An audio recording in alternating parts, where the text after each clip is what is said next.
Welcome back to the Deep Dive. You've given us the sources, and we are here to do the work to give you that synthesized knowledge you need. And today we're tackling a really big one, maybe one of the most controversial narratives in all of early Islamic history. We're talking about the incident of the Satanic verses. Exactly. It's known in the academic texts as Qissat al-Gharaniq, which means the story of the cranes. And we should probably just, define the core claim right at the start. Please. The allegation is that the Prophet Muhammad, while he was reciting what he believed to be revelation, briefly uttered phrases that seemed to acknowledge three Meccan goddesses, Allat, Al-Uzza, and Manat. You acknowledge them as intercessors, right? As intercessors, yes. And then, almost immediately, he said to have retracted them, realizing they were a suggestion from Satan, not from God. And the specific alleged phrase is just so memorable. It's, these are the exalted cranes, and indeed their intercession is to be hoped for. That's the one. And that line is the whole flashpoint. So our mission in this deep dive isn't to debate theology itself, but to really unpack the scholarly response. How did Muslim thinkers, both classical and modern, deal with this? Because it raises huge questions. The reliability of the story, the integrity of the Quran itself. Absolutely. And before we go any further, we have to state this as clearly as possible. That phrase, "These are the exalted cranes," is not in the Quran. It has never been in any manuscript of the Quran, ever. Okay, so that's the bottom line. The final text is pure. So let's get into the sources. We have this story on one hand and then the preserved text on the other. Right, and the part of the Quran where these words were supposedly inserted is Surah Al-Najm, chapter 53. And if you read that chapter today, it does the exact opposite. It's a blistering critique of those goddesses. A complete condemnation. The text that exists, that has always existed, asks, have you considered Allat and Al-Uzza and Manat? And then it says they are nothing but names. An unjust division. So the preserved text is fiercely monotheistic. So the question becomes, if the Quran itself refutes the idea so strongly, where did early historians even get the justification for this story? How did it get traction? Well, they pointed to another verse from a completely different chapter, Surah Al-Hajj, verse 22.52. And that verse says something like, "We did not send before you any messenger or prophet, except that when he recited, Satan cast into his recitation." Okay, I can see how that would raise some eyebrows. On the surface, it sounds like it's saying Satan can interfere with the prophet's recitation. It does, but then it continues, but Allah abolishes what Satan casts, then Allah makes his verses firm. So the vast, overwhelming majority of scholars look at this and draw a critical distinction. Which is? They argue that Satan cast into his recitation wasn't about changing the words. It was about Satan casting, say, doubts or false hopes into the hearts of the listener. Oh, so the interference was with the audience's reception, not the prophet's transmission. Exactly. The idea is that the polytheists were hearing what they wanted to hear, a compromise. But the actual revealed text was never corrupted. Think of it like static on the line, but the message itself from the source remains pure. That makes sense. But we still have these historical records. Big names like Al-Tabari and Ibn Sa'd recorded this story. How do we square that circle? This is where we have to understand the difference between an early Islamic historian and a hadith critic. It's a crucial distinction. The key rule you mentioned. The key rule. Historians recorded, hadith scholars authenticated. Al-Tabari was, for all intents and purposes, a master archivist. He was trying to collect everything he could find about a certain period. He even said himself, and I'm paraphrasing here, "I'm telling you what I was told. It's up to you, the reader, to judge its authenticity." So his inclusion of a story isn't an endorsement. It's just him saying, here's a report I found. Precisely. And often these reports came from sources that the more specialized hadith critics, the authenticators, had already flagged as unreliable. Someone like Al-Waqi, for instance, whose name comes up in the chain for this story, he's known to be a weak narrator. Okay, so that leads us right into the first major theme, the scholarly rejection of the story. Why did the majority just say, no, this didn't happen? It really boils down to methodology. And the first line of defense is hadith criticism. It's like a forensics of history. For a claim this huge, this theologically explosive, the evidence has to be impeccable. And it wasn't. It wasn't even close. When you look at the isnad, the chain of transmission for the story, it's weak from every angle. And for our listeners, the isnad is basically the list of who heard it from whom, going all the way back to an eyewitness, right? It's the chain of custody for the information. And the chains for this story are full of problems. Some have known unreliable narrators. Others are what we call mursal. Which means broken. Broken.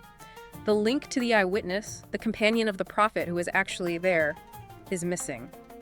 It's like having a star witness who never takes the stand. For something this important, you need a Sahih chain, an authentic, unbreakable one, and you just don't find it. The story isn't in the most rigorously authenticated collections, like Sahih al-Bukhari or Sahih Muslim.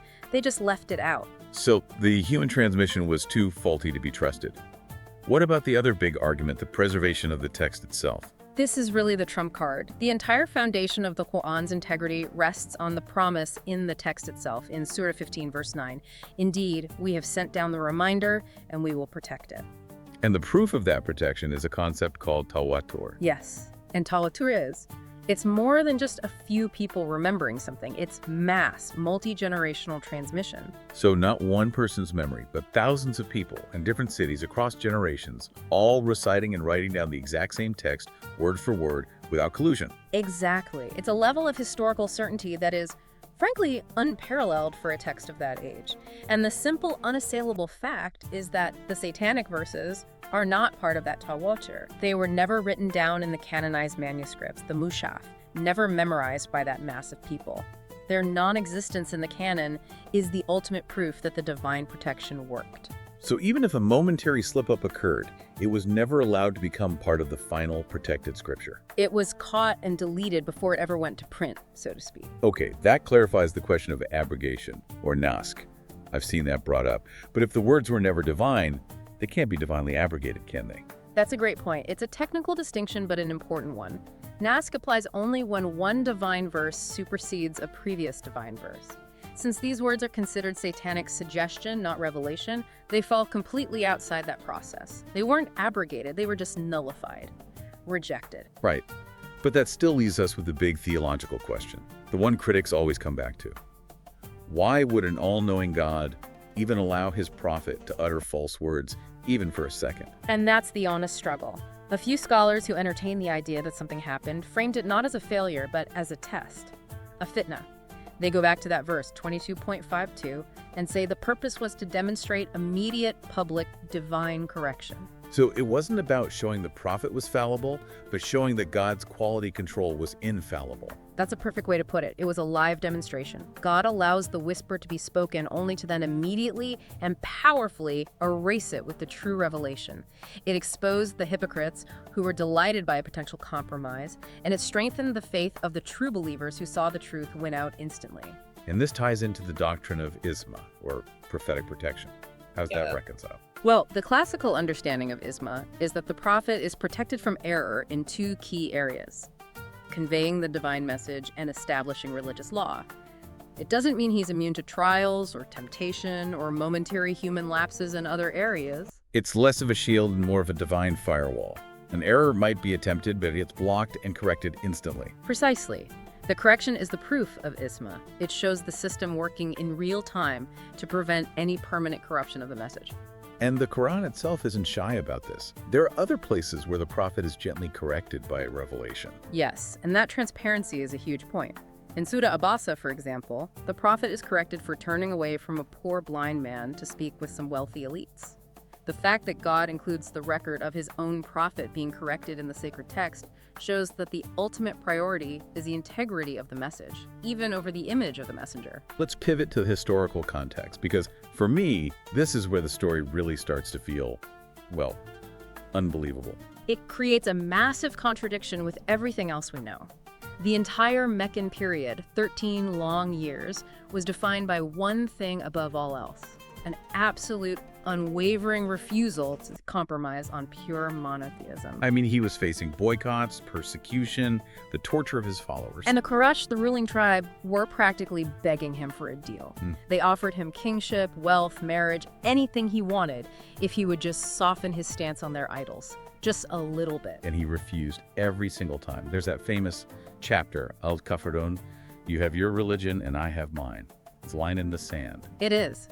So the question becomes, if he rejected all these incredible offers for a compromise, why on earth would he suddenly make the biggest compromise of all praising their gods, only to immediately take it back? It makes no political sense. It gained him nothing. Zero benefit. The persecution didn't stop. In fact, some sources say it got worse. It was a political own goal. If he wanted to appease the Quraysh, there were 1,000 easier ways to do it, and he had already rejected all of them. And psychologically.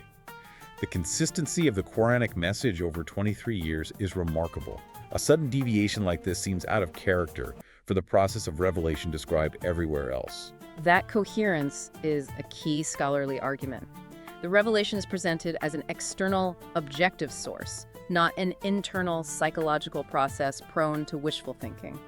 A sudden, dramatic error and retraction just doesn't fit the pattern. Now, this incident is often used by critics to draw parallels with, say, moral failures of prophets in the Bible, adultery, idolatry, and so on. How does the Islamic scholarly tradition handle that comparison? It's a fundamental distinction they draw. The Islamic conception of prophecy rejects the idea of a prophet failing in their core duty of conveying revelation. So a momentary temptation or a corrected slip, if one even believes it happened, is seen as fundamentally different from a prophet committing a major sin that remains enshrined in the sacred text as part of their story. So the difference is between a trial that is overcome and a permanent flaw in the record. Exactly. The integrity of the final delivered message is paramount. Temptation isn't failure, especially when it's corrected instantly by divine intervention. So after going through all of this, for you, the listener, who's trying to find some certainty here, what is the final takeaway? The takeaway is that the scholarly consensus is overwhelming. The Satanic verses incident is rejected by the vast majority of Muslim scholars as historically weak, theologically untenable, and textually impossible. Certainty comes from layers of proof. The divine promise of preservation, the mass transmission of tawatur that makes alteration impossible, and the simple fact that the words aren't in the book. So at the end of this deep dive, it seems the story is a perfect case study in the importance of distinguishing between historical chronicling, just writing down a report, and rigorous theological authentication, which actually verifies a source. It is, and here's a final provocative thought for you to take away. Some modern scholars have flipped this entire incident on its head. They argue that the very fact that early Muslim historians preserved this potentially damaging story in their chronicles is actually a testament to their intellectual honesty. That they weren't trying to hide anything. Right. They documented everything, even the reports they themselves would later classify as weak or fabricated for future generations to scrutinize. And that raises a fascinating question. In what other major religious traditions do you find the earliest scholars preserving the very material that would later be used by critics to attack their own founder? It speaks to a remarkable, almost radical transparency in their methodology.